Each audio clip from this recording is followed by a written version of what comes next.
Hello, everyone. Good morning. My name is Beatrice Abreu. I'm here working with OCPS Parent Academy for our event today for Big Idea Conference for ESE. We have our lovely ladies, Allison Kanji and Sashan Davis here hosting and presenting our meeting today. And we're just going to talk a little bit about exceptional student education service and supports that are available for middle school and high school students in the learning strategies and support facilitation classroom. So I'm going to go ahead and let my ladies unmute themselves and get ready to introduce themselves and start our presentation for us.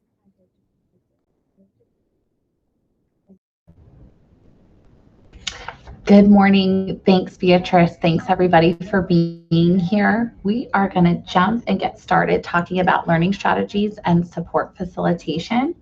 We do want to introduce our exceptional student education, our executive leader, Wendy Ivory, and our principal leader, Ian Kazuntite.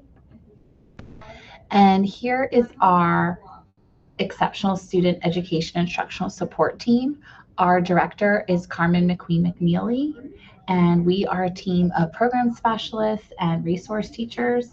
I'm Allison Kanji. I'm a resource teacher from the team, and I'm here with my co-presenter. Hi, good morning. My name is Shan Davis. I am a program specialist for the ESE instructional support team.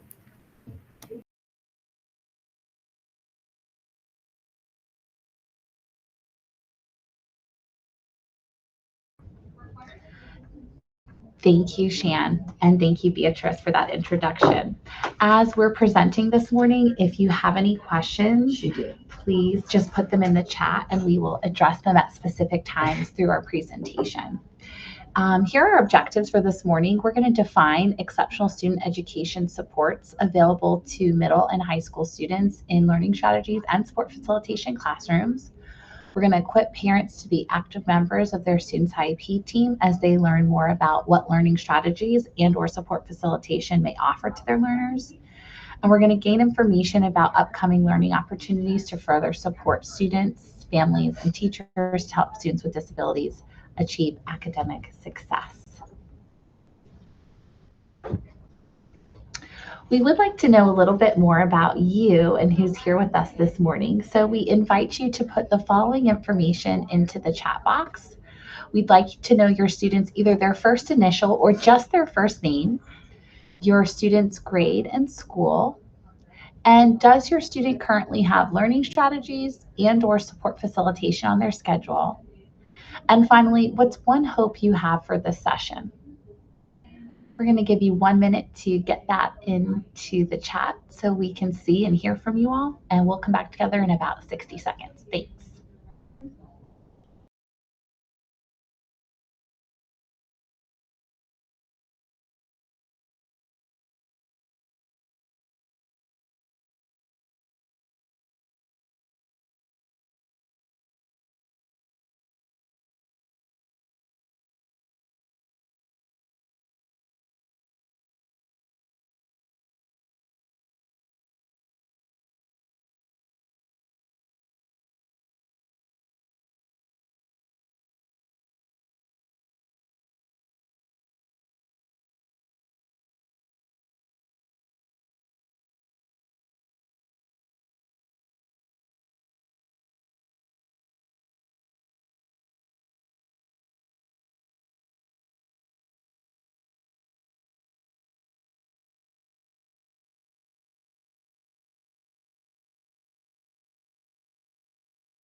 We'll give you just another moment for that information on your student and, of course, the one hope you have from attending our session.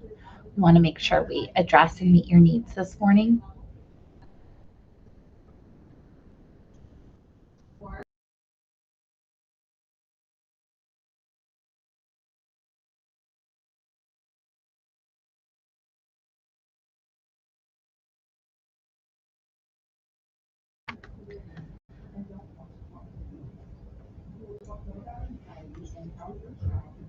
Thank you so much. So we have a family member of a student named Samuel in the 8th grade at Innovation Middle School, and you're here to learn more about learning strategies. And that's fantastic because I'm about to pass it over to my fabulous partner, Shan, to talk to us more about learning strategies this morning. All right, good morning. So, what is learning strategies? The purpose of learning strategies, the course, is to enable students with disabilities to acquire and generalize strategies and skills across academic and community settings to achieve goals based on assessed needs and the student's individual educational plan. You've probably heard this called the IEP plan. Also, the course may address academic skill deficits, enabling students to learn strategies to access general curriculum and close the educational gaps. So that's our main focus. We want to get the educational gaps closed, right? But we want to also support our students. Instructional activities involving practical applications of course requirements may occur in home, school, and community settings for the purpose of practice, generalization, and maintenance of skills and strategies. And so hopefully today you'll walk away with some of these activities that you can practice at home with your students. Let's continue. So there are ongoing training opportunities and support for teachers, learning strategies teachers. These include Kagan cooperative learning structures, the framing routine, possible selves, inference strategy, word identification strategy, word mapping strategy. These are just a few examples. I want to talk to you about the SIM strategies, and those are some of these that are listed here, the inference strategy, word identification strategy, word mapping strategies. These are all examples of SIM. So SIM, it's an acronym. It stands for the Strategic Instructional Model, and it's an integrated model of research validated practices that addresses the needs of diverse learners, primarily adolescents. So SIM has been developed through rigorous ongoing research at the University of Kansas Center of Research on Learning.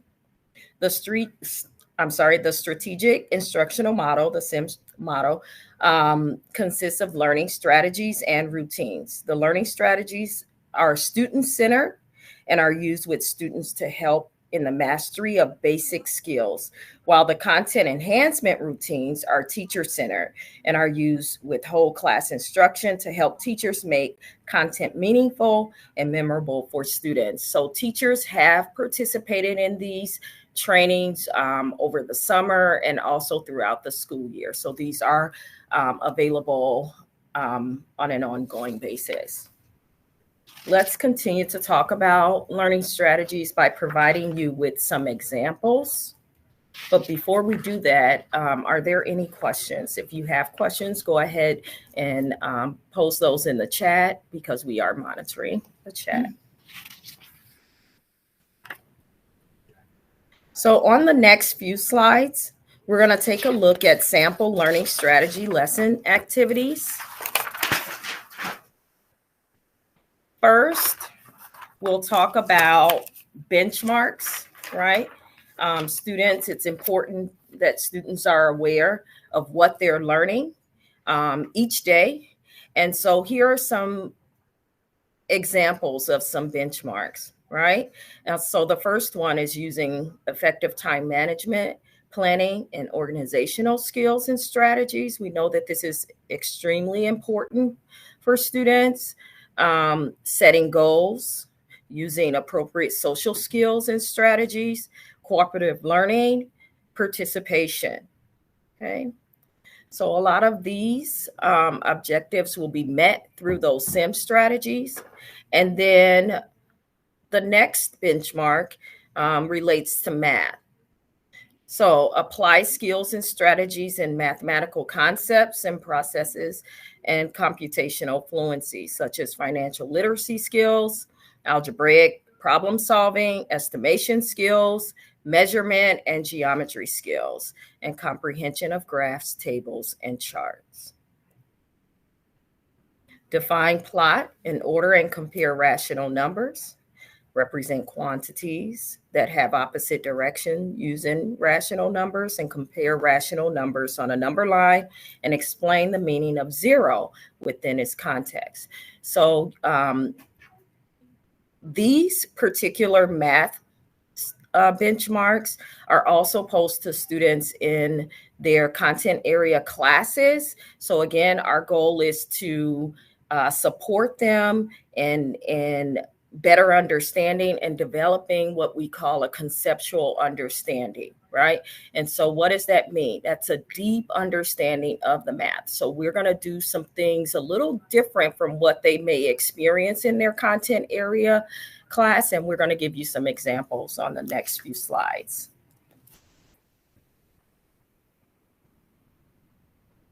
All right. So first, here are some examples of our possible selves units. This unit serves to support students in developing and achieving their hopes and dreams. The teacher's role during this program is to act as a mentor and a dream catcher, right?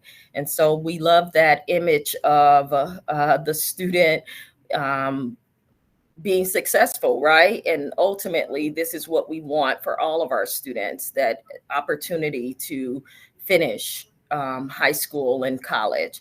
So hope plus effort plus mentorship equals success.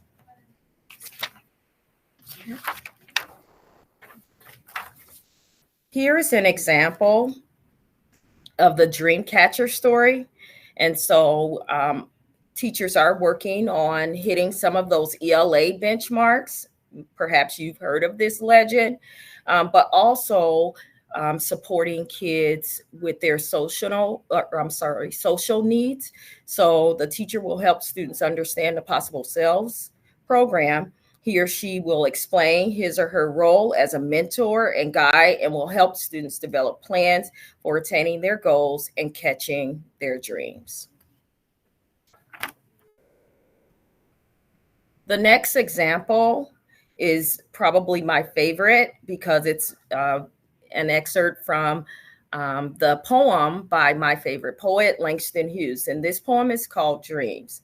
Think about how this poem may support your student during their learning strategies classroom. What supports do you think that this will offer? So go ahead and read that poem while I read it aloud. It says, "Hold fast to dreams.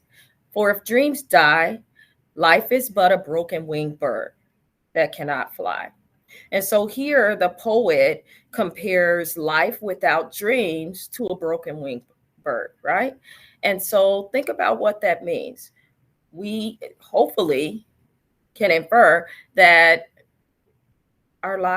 we need dreams, right? We need hopes. We need to achieve our dreams in order to find success.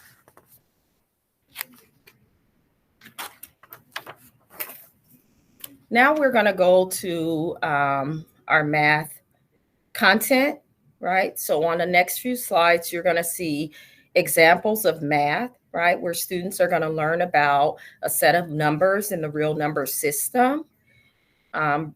You may recall that I said that we're helping students to build conceptual understanding of math. So what does that mean?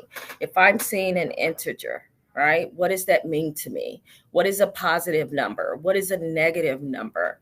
We follow what's called the CRA model. C is for concrete, R is for representational, A is for abstract. I know when I was a kid in school, I learned abstractly. It seemed like that was my experience. You go right to the abstract, and that would be the numbers, right? And the symbols. But kids need more than that. They need opportunities to build conceptual understanding by having hands-on opportunities to work with concrete models. And then they're going to transfer that knowledge to representational models. And one example would be using a number line. And then when they get to the more abstract problems, they can figure it out because they have that deep understanding. They've built that conceptual understanding. So I'm going to take a minute or so to look at this video. This is a video that is presented to kids during this unit on integers. Think about how this video supports kids' background understanding of what integers are, and also helps to build their conceptual understanding.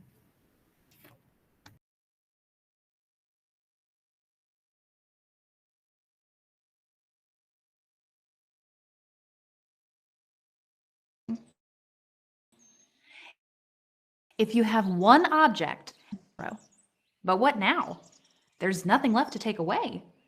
To see how we can keep going, let's count bricks. We'll start with a stack of 3 bricks. If you take one away, you have 2 bricks. Take another away, and you have 1. Take that away, and there are 0 bricks. To keep going, we grab a shovel. If we dig out a space the size of a brick, we say we have -1 bricks. If we dig out another brick-sized scoop of dirt, we have -2 bricks. Let's pretend you could keep digging forever. Next would be -3, then -4, and so on. This way, you could count down forever. Oh, that dash in front of the number is called a negative sign. We now have positive numbers, 0, and negative numbers. 0 is neither positive nor negative. These are the integers.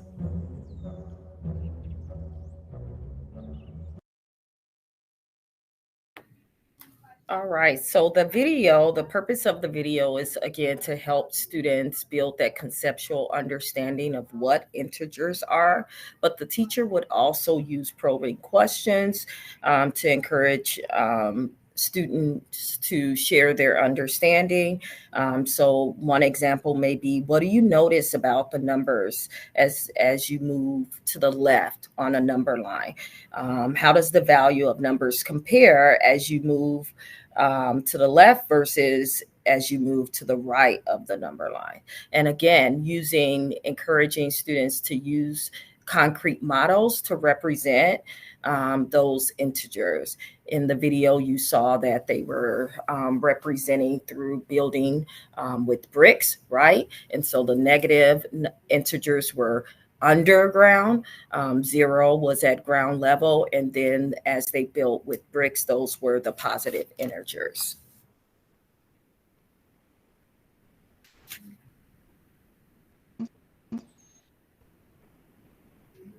Here is another way to help support students understand rational numbers. Oftentimes, students are going to take assessments, and they're not just going to see equations. They're going to actually see problems. So we need to help support them in reading and understanding the real life situations involving integers, right? And then having an opportunity to plot elevations here above, below, and at sea level to represent those integers. This would be the representational model. When we talk about the CRA, we move from the concrete. Now we're at the representational model. So students have an opportunity to show their understanding on a number line.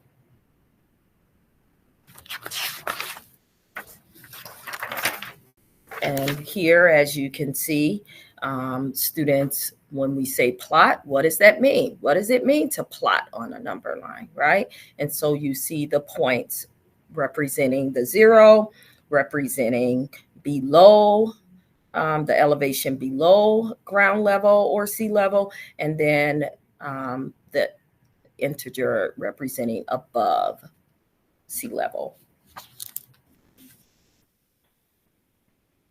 On the next slide, you'll see a fun game that students can play to help them to understand how to plot integers on a number line. This is a card game, and I know that you could buy playing cards at any store, including the dollar store, right? And so here, The black cards would represent the positive integers. The red cards would represent the negative integers. The directions are listed here. Player 1 will select a card, then player 2 would select a card. Player 1 would plot their integer on the number line. Player 2 would then plot their integer on the number line. And then the two students would discuss, right? They're going to discuss and compare their integers, and then they're going to write an expression that correctly compares the two integers. Which integer is greater, which is least? Are they the same integer? So again, it gives them a fun, engaging way to learn the math content.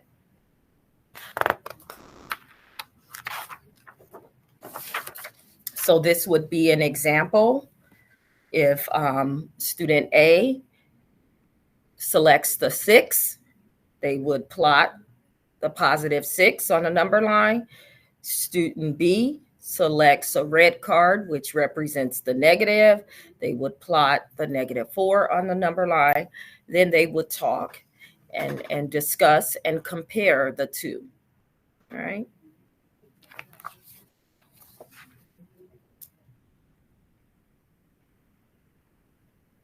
Now, you'll hear a lot about Kagan cooperative learning strategies from your students. We want students to be able to work with their peers, to get along, to take turns, to build those social skills while also learning the content, right? So I'm going to show a short video on what Kagan cooperative learning is, and then we'll talk.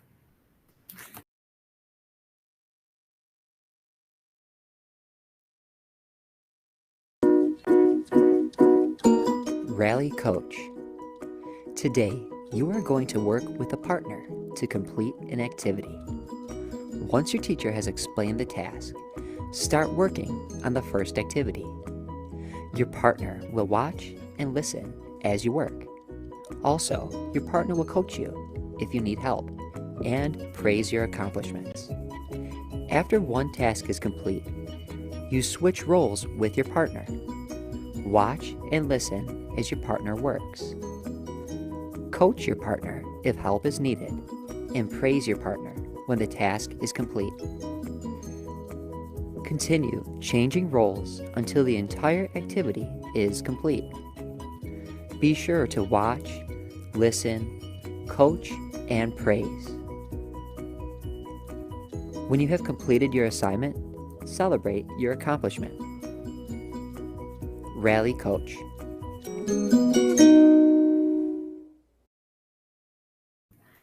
All right, so that's an example of the Kagan Cooperative Strategy Rally Coach. And here, this particular strategy meets the benchmark for using appropriate social skills and strategies to interact with peers and adults across settings, such as cooperative learning, participating in small group and large groups, and accepting feedback and resolving conflicts. My favorite part of this Rally Coach is the opportunity to praise your partner. So the students are learning the content, but they're also increasing their social skills. Right? And so on the next slide would be an example. The next slide would be an example of what students will see. They have a task. Perhaps their task is to complete numbers 1 through 11. One partner would start at number 1. The other partner would watch and praise. And then the second partner would start with the next problem, and they will continue this process until they've completed all 11. So that brings us to the end of our presentation on learning strategies. Are there any questions?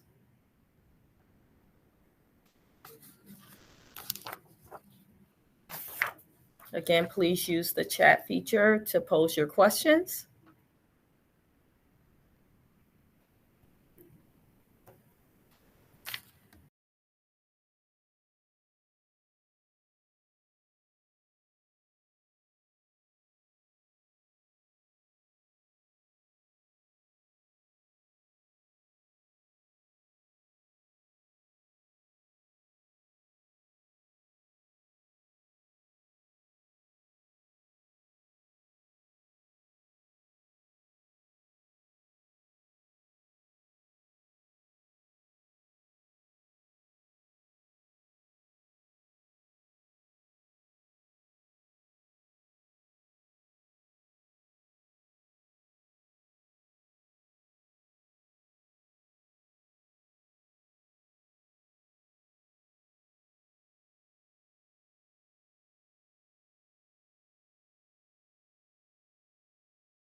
Well, thank you so much for participating this morning on learning strategies. I'm going to pass it on to my friend Al, and she's going to talk to you about support facilitation.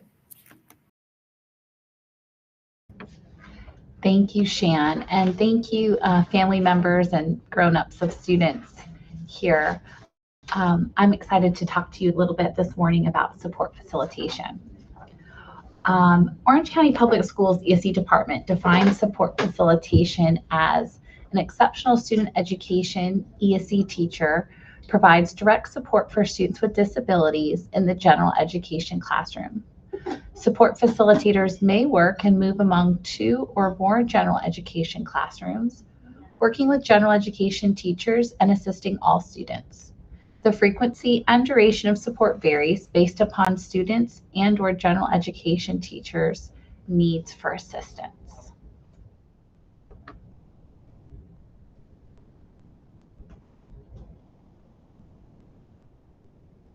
Though this is not an exhaustive list of characteristics of students who may benefit from support facilitation, this may help you consider if this is an appropriate service for your student and if this would help your student access their grade level work. So students that have a learning disability that affects their ability to access and complete grade level work independently, even when provided accommodations and differentiation by their general education teacher, students that require additional modeling and additional practice opportunities to show mastery of grade level content, and students that benefit from a decreased student to teacher ratio in a general education classroom.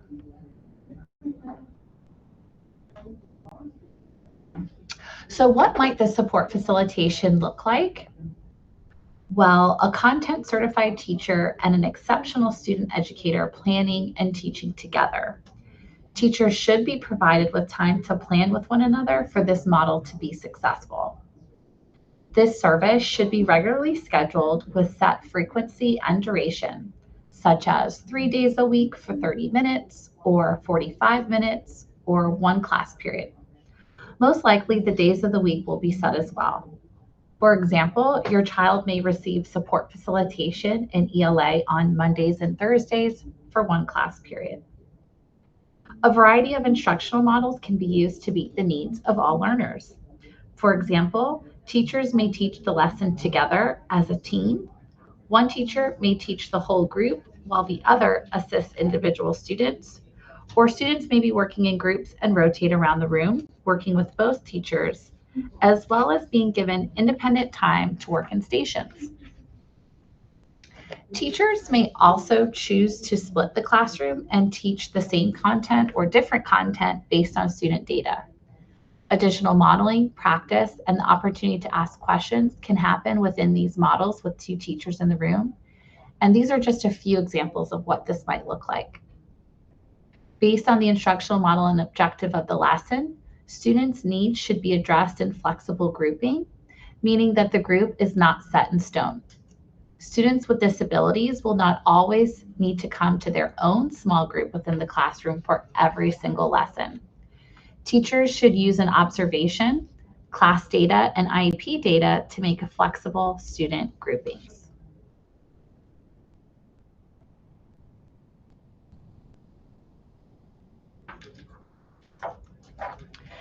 In order to successfully implement support facilitation, the campus must be an inclusive environment.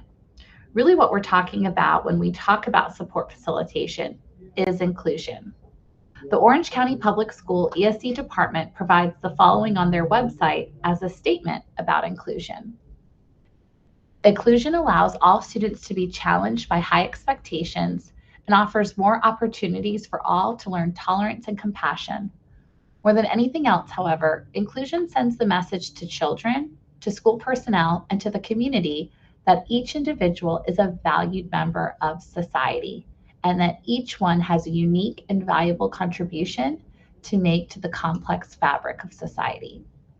Inclusion is a way of thinking about learning. Real inclusion means students with disabilities have access to the general education curriculum, classrooms, and other typical school settings and activities. Inclusion is not expecting all children to do the same thing at the same time in the same way.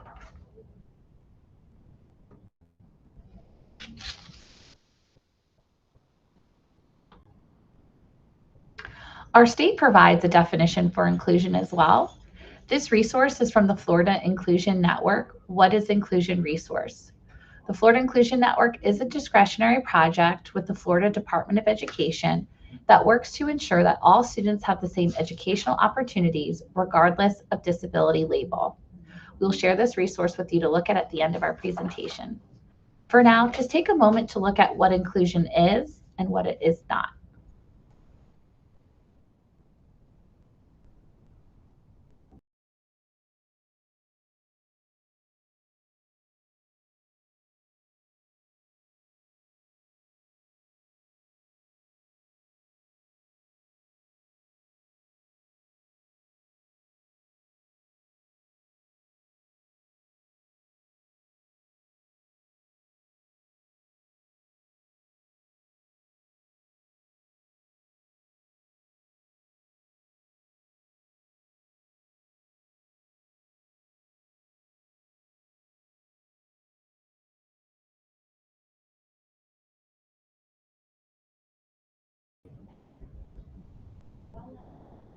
Thank you for reviewing that with us.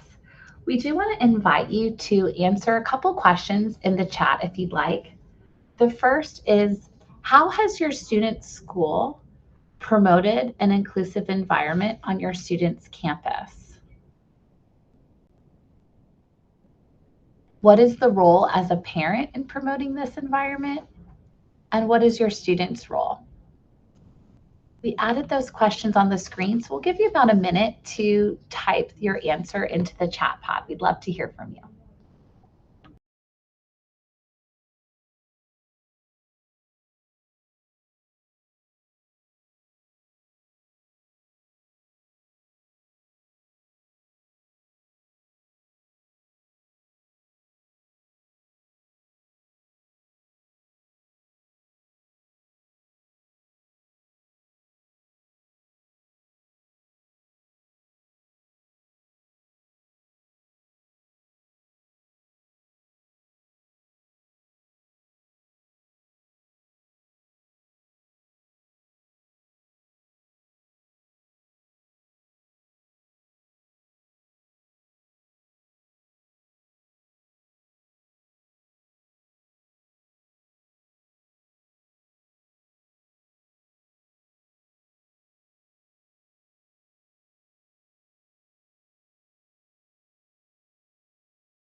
I'll give you a few more moments to write that information in the chat, and then we'll move on. Thank you, friends.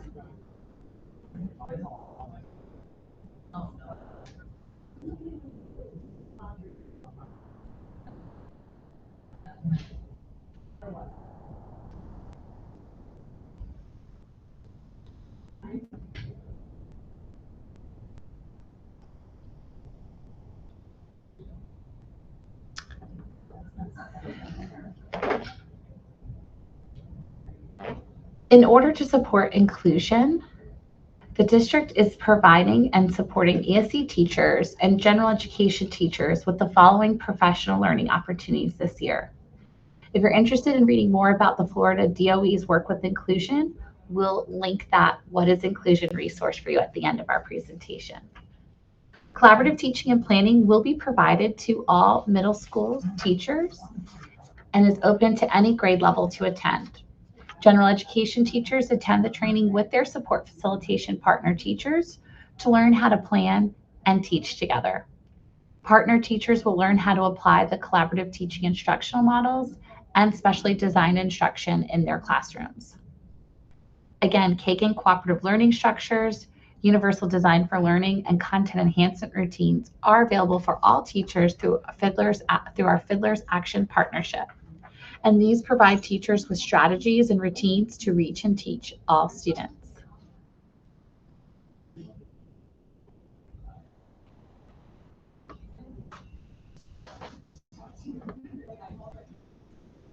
We do want to thank you so much for being here today, and we want to have plenty of time to answer any of your questions in the chat. I do want to thank someone for their response.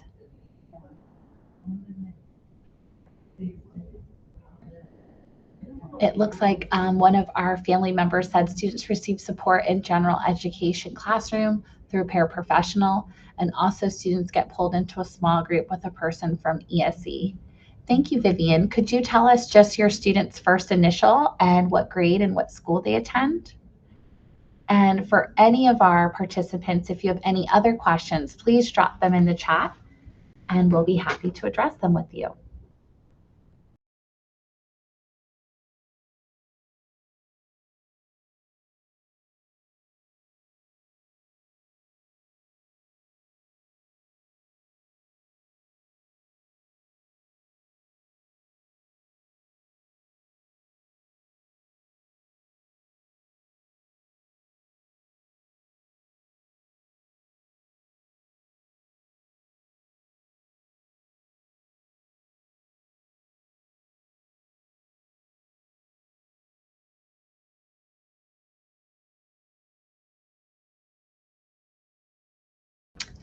Oh, thank you. So your daughter's in third grade at Shingle Creek, Vivian. Yeah, that makes sense. That's wonderful that she's receiving those services. Our focus for this session is middle and high school, but we're glad that you attended and hopefully got some good information. We are going to share that what is inclusion, what is not inclusion in just a couple moments. Oh, Vivian, that's so wonderful to hear that the small group for her English and her math has been really great. I'm happy for your student and for you. We've got some really wonderful teachers out there in Shingle Creek and really all through the district. So that's wonderful to hear. Thank you.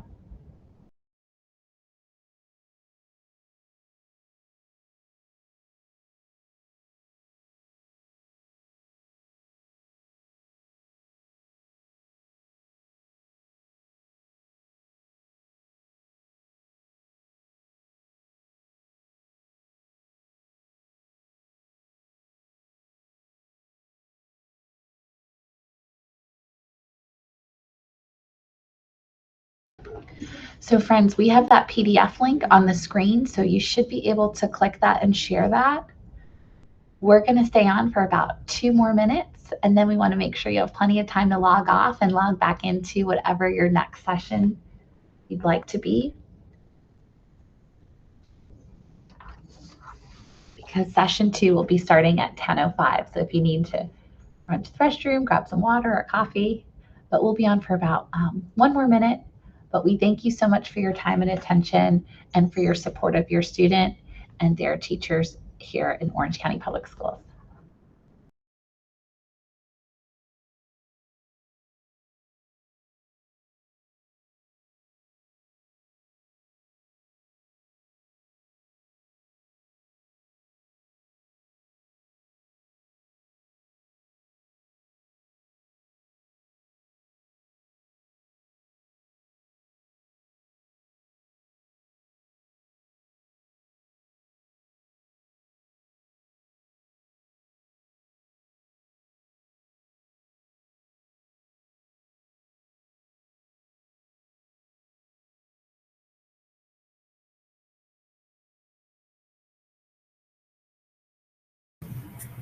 All right. Thank you so much again for participating. We hope you enjoy the rest of your time today. Have a good weekend.